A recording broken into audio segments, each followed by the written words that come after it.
بسم اللہ الرحمن الرحیم۔ السلام علیکم۔ اچھے لوگ ہیرے کی طرح ہوتے ہیں، انہیں ٹھوکر مارو گے تو وہ ٹوٹیں گے نہیں، لیکن پھسل کر تمہاری زندگی اور پہنچ بہت دور چلے جائیں گے۔ نبی کریم صلی اللہ علیہ وآلہ وسلم نے فرمایا، جو شخص روزانہ قرآن کریم کی 200 آیات دیکھ کر تلاوت کرے گا، اس کی قبر کے ارد گرد کی 7 قبر والوں کے حق میں اس کی شفاعت قبول کی جائے گی، اور اللہ تعالیٰ اس کے والدین کے سر سے بھی عذاب ہلکا کر دے گا، اگرچہ وہ مشرک ہی کیوں نہ ہو۔ کنز الایمان جلد نمبر اول صفحہ نمبر 538، حدیث نمبر 2408۔ جانے والے چلے جاتے ہیں، دنیا کی محفلیں، دنیا کی رنگینیاں چلتی رہتی ہیں۔ اس دن نہ اولاد کام آئیں گے، نہ مال۔ ہر انسان دیکھے اس نے کل کے لیے کیا بھیجا ہے۔ ہم اہم ہیں، یہی بہن ہے۔ اللہ تعالیٰ ہم سب کو نیکی کی ہدایت دے اور اپنے نیک بندوں میں شامل کرے۔ اللہ تعالیٰ آپ کو اور آپ کے تمام اہل و عیال کو اپنے حفظ و امان میں رکھے اور آپ کی تمام نیک اور جائز حاجات کو پورا کرے، آمین۔ آج انشاءاللہ سورہ النمل کی آیت نمبر 83 سے سٹارٹ کریں گے۔ اس کا ترجمہ اور تفسیر تفہیم القرآن سے بیان کروں گی، جو اہل سنت جماعت کے لیے ہے۔ اعوذ باللہ من الشیطان الرجیم، بسم اللہ الرحمن الرحیم۔ اور ذرا تصور کرو اس دن کا جب ہم ہر امت میں سے ایک فوج کی فوج ان لوگوں کی گھیر لائیں گے جو ہماری آیات کو جھٹلایا کرتے تھے، پھر ان کو ان کی اقسام کے لحاظ سے درجہ بدرجہ مرتب کیا جائے گا۔ آیت نمبر 84، یہاں تک کہ جب سب آ جائیں گے تو ان کا رب ان سے پوچھے گا کہ تم نے میری آیات کو جھٹلا دیا، حالانکہ تم نے ان کا علمی احاطہ نہ کیا تھا۔ اگر یہ نہیں تو اور تم کیا کر رہے تھے؟ اس کی تفسیر ہے، یعنی تمہارے جھٹلانے کی وجہ ہرگز نہیں تھی کہ کسی علمی ذریعے سے تحقیق کر کے تمہیں معلوم ہو گیا تھا کہ یہ آیات جھوٹی ہیں۔ تم نے تحقیق اور غور و فکر کے بغیر بس یوں ہی ہماری آیات کو جھٹلا دیا۔ یعنی اگر ایسا نہیں ہے تو کیا تم یہ ثابت کر سکتے ہو کہ تم نے تحقیق کے بعد ان آیات کو جھوٹا ہی پایا تھا اور تمہیں واقعی یہ علم حاصل ہو گیا تھا کہ حقیقت نفس الامر وہ نہیں ہے جو ان آیات میں بیان کی گئی ہے۔ آیت نمبر 85، اور ان کے ظلم کی وجہ سے عذاب کا وعدہ ان پر پورا ہو جائے گا، تب وہ کچھ بھی نہیں بول سکیں گے۔ آیت نمبر 86، کیا ان کو سجھائی نہ دیتا تھا کہ ہم نے رات ان کے لیے سکون حاصل کرنے کو بنائی تھی اور دن کو روشن کیا تھا، اسی میں بہت نشانیاں تھیں ان لوگوں کے لیے جو ایمان لاتے تھے۔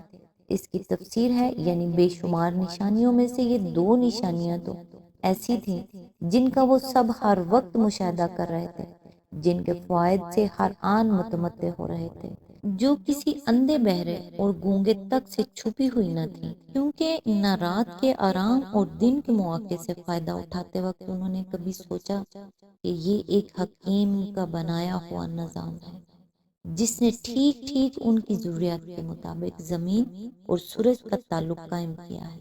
یہ کوئی اتفاقی حادثہ نہیں ہو سکتا، کیونکہ اس میں مقصدیت، حکمت اور منصوبہ بندی اعلانیہ نظر آ رہی ہے، جو اندھے قوائے فطرت کی صفت نہیں ہو سکتی، اور یہ بہت سے خداؤں کی کار فرمائی بھی نہیں ہے، کیونکہ یہ نظام لامحالہ کسی ایک ہی ایسے خالق و مالک اور مدبر کا قائم کیا ہوا ہو سکتا ہے، جو زمین، چاند، سورج اور تمام دوسرے سیاروں پر فرما روائی کر رہا ہو۔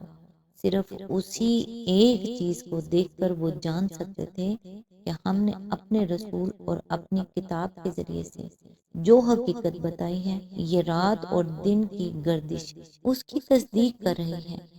یعنی یہ کوئی نہ سمجھ میں آ سکنے والی بات بھی نہیں تھی۔ آخر انہی کے بھائی بند، انہی کے قبیلے اور برادری کے لوگ، انہی جیسے انسان ایسے موجود تھے جو یہی نشانیاں دیکھ کر مان گئے تھے کہ نبی جس خدا پرستی اور توحید کی طرف بلا رہا ہے وہ بالکل مطابقت حقیقت ہے۔ آیت نمبر 87، اور کیا گزرے گی اس روز جب کہ سور پھونکا جائے گا اور ہول کھا جائیں گے وہ سب جو آسمانوں اور زمین میں ہیں، سوائے ان لوگوں کے جنہیں اللہ اس ہول سے بچانا چاہے گا، اور سب کان دبائے اس کے حضور حاضر ہو جائیں گے۔ اس کی تفسیر ہے نفخ صور پر مفصل بحث کے لیے ملاحظہ و تفہیم القرآن، سورہ الانعام حاشیہ نمبر 47، سورہ ابراہیم حاشیہ نمبر 57، سورہ طٰہٰ حاشیہ نمبر 78، اور سورہ حج حاشیہ نمبر 1، سورہ یاسین حواشی نمبر 46 to 47، الزمر حاشیہ نمبر 79۔ آیت نمبر 88، آج تو پہاڑوں کو دیکھتا ہے اور سمجھتا ہے کہ خوب جمے ہوئے ہیں، مگر اس وقت یہ بادلوں کی طرح اڑ رہے ہوں گے۔ یہ اللہ کی قدرت کا کرشمہ ہوگا جس نے ہر چیز کو حکمت کے ساتھ استوار کیا ہے۔ وہ خوب جانتا ہے کہ تم لوگ کیا کرتے ہو۔ اس کی تفسیر ہے یعنی ایسے خدا سے تم یہ توقع نہ رکھو کہ اپنی دنیا میں تم کو عقل و تمیز اور تصرف کے اختیارات دے کر وہ تمہارے اعمال و افعال سے بخبر رہے گا، اور یہ نہ دیکھے گا کہ اس کی زمین میں تم ان اختیارات کو کیسے استعمال کرتے رہے ہو۔ آیت نمبر 89، جو شخص بھلائی لے کر آئے گا اسے اس سے زیادہ بہتر صلہ ملے گا، اور ایسے لوگ اس دن کے ہول سے محفوظ ہوں گے۔ اس کی تفسیر ہے یعنی وہ اس لحاظ سے بھی بہتر ہوگا کہ جتنی نیکی اس نے کی ہوگی اس سے زیادہ انعام اسے دیا جائے گا، اور اس لحاظ سے بھی کہ اس کی نیکی تو وقتی تھی اور اس کے اثرات بھی دنیا میں ایک محدود زمانے کے لیے تھے، مگر اس کا اجر دائمی اور ابدی ہوگا، یعنی قیامت اور حشر و نشر کے وہ ہولناکیاں جو منکرین حق کے حواس باختہ کیے دے رہی ہوں گی۔ ان کے درمیان یہ لوگ مطمئن ہوں گے اس لیے کہ یہ سب کچھ ان کی توقعات کے مطابق ہوگا۔ وہ پہلے سے اللہ اور اس کے رسولوں کی دی ہوئی خبروں کے مطابق اچھی طرح جانتے تھے کہ قیامت قائم ہونی ہے، ایک دوسری زندگی پیش آنی ہے، اور اس میں یہی سب کچھ ہونا ہے۔ اس لیے ان پر وہ بدحواسی اور گھبراہٹ طاری نہ ہوگی جو مرتے دم تک اس چیز کا انکار کرنے والوں اور اس سے غافل رہنے والوں پر طاری ہوگی۔ پھر ان کے اطمینان کی وجہ یہ بھی ہوگی کہ انہوں نے اس دن کی توقع پر اس کے لیے فکر کی تھی اور یہاں کی کامیابی کے لیے کچھ سامان کر کے دنیا سے آئے تھے، اس لیے ان پر وہ گھبراہٹ طاری نہ ہوگی جو ان لوگوں پر طاری ہوگی جنہوں نے اپنا سارا سرمایہ حیات دنیا ہی کی کامیابی حاصل کرنے پر لگا دیا تھا، اور کبھی نہ سوچا تھا کہ کوئی آخرت بھی ہے جس کے لیے کچھ سامان کرنا ہے۔ منکرین کے برعکس یہ مومنین اب مطمئن ہوں گے کہ جس دن کے لیے ہم نے ناجائز فائدوں اور لذتوں کو چھوڑا تھا اور صحبتیں اور مشقتیں برداشت کی تھی، وہ دن آ گیا ہے، اور اب یہاں ہماری محنتوں کا اجر ضائع ہونے والا نہیں ہے۔ آیت نمبر 90، اور جو برائی لیے ہوئے آئے گا ایسے سب لوگ اوندھے منہ آگ میں پھینکے جائیں گے۔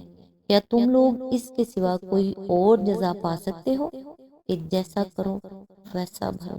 اس کی تفسیر ہے قرآن مجید میں متعدد مقامات پر اس امر کی تصریح کی گئی ہے کہ آخرت میں بدی کا بدلہ اتنا ہی دیا جائے گا جتنی کسی نے بدی کی ہو، اور نیکی کا اجر اللہ تعالیٰ آدمی کے عمل سے بہت زیادہ عطا فرمائے گا۔ اس کی مزید مثالوں کے لیے ملاحظہ ہو سورہ یونس آیت نمبر 26 to 27، سورہ القصص آیت نمبر 84، سورہ العنکبوت آیت نمبر 7، سورہ سبا آیت نمبر 37 to 38، سورہ المومن آیت نمبر 40۔ آیت نمبر 91، اے محمد ان سے کہو مجھے تو یہی حکم دیا گیا ہے کہ اس شہر کے رب کی بندگی کروں جس نے اسے حرم بنایا اور جو ہر چیز کا مالک ہے، مجھے حکم دیا گیا ہے کہ میں مسلم بن کر رہوں۔ اس کی تفسیر ہے یہ صورت چونکہ اس زمانے میں نازل ہوئی تھی جبکہ اسلام کی دعوت ابھی صرف مکہ معظمہ تک محدود تھی اور مخاطب صرف اس شہر کے لوگ تھے، اس لیے فرمایا مجھے اس شہر کے رب کی بندگی کا حکم دیا گیا ہے۔ اس کے ساتھ اس رب کی خصوصیت یہ بیان کی گئی کہ اس نے اسے حرم بنایا ہے۔ اس سے کفار مکہ کو متنبع کرنا مقصود ہے کہ جس خدا کا تم پر یہ احسان عظیم ہے کہ اس نے عرب کی انتہائی بدامنی اور فساد و خون ریزی سے لبریز سرزمین میں تمہارے اس شہر کو امن کا گہوارہ بنا رکھا ہے، اور جس کے فضل سے تمہارا یہ شہر پورے ملک عرب کا مرکز عقیدت بنا ہوا ہے۔ تم اس کی ناشکری کرنا چاہو تو کرتے رہو، مگر مجھے تو یہی حکم دیا گیا ہے کہ میں اس کا شکر گزار بندہ بنوں اور اسی کے آگے سر نیاز جھکاؤں۔ تم جنہیں معبود بنائے بیٹھے ہو ان میں سے کسی کی یہ طاقت نہ تھی کہ اس شہر کو حرم بنا دیتا اور عرب کے جنگجو اور غارت گر قبیلوں سے اس کا احترام کرا سکتا۔